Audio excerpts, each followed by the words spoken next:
আমিনুল ইসলাম বুলবুল, যিনি বুলবুল নামে বেশি পরিচিত, একজন সাবেক বাংলাদেশি ক্রিকেট খেলোয়াড়। তিনি বাংলাদেশ জাতীয় ক্রিকেট দলের প্রাক্তন অধিনায়ক।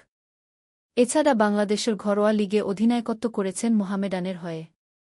ক্যারিয়ারের অধিকাংশ সময় কেটেছে মোহামেডান স্পোর্টিং ক্লাব এর হয়ে খেলে। শেষ মৌসুম কেটেছে বিমান এর হয়ে।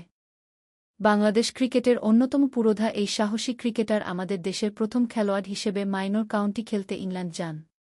কয়েকটি সফল মৌসুম কেটেছে সেখানে। দীর্ঘদিনের ভালোবাসার পর বিয়ে করেছেন বন্ধুর ছোট বোন জুইকে। তাকে নিয়েই তার সুখের সংসার।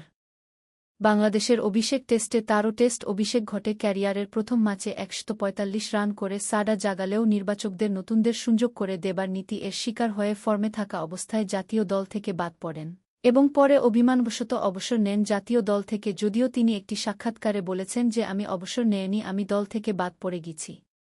এরপর তিনি চলে যান অস্ট্রেলিয়ায়।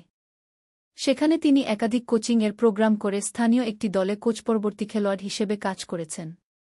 তিনি বাংলাদেশের ফিরে আবাহনী লিমিটেড ক্রিকেট দলের কোচ হিসেবে দায়িত্ব পালন করছেন।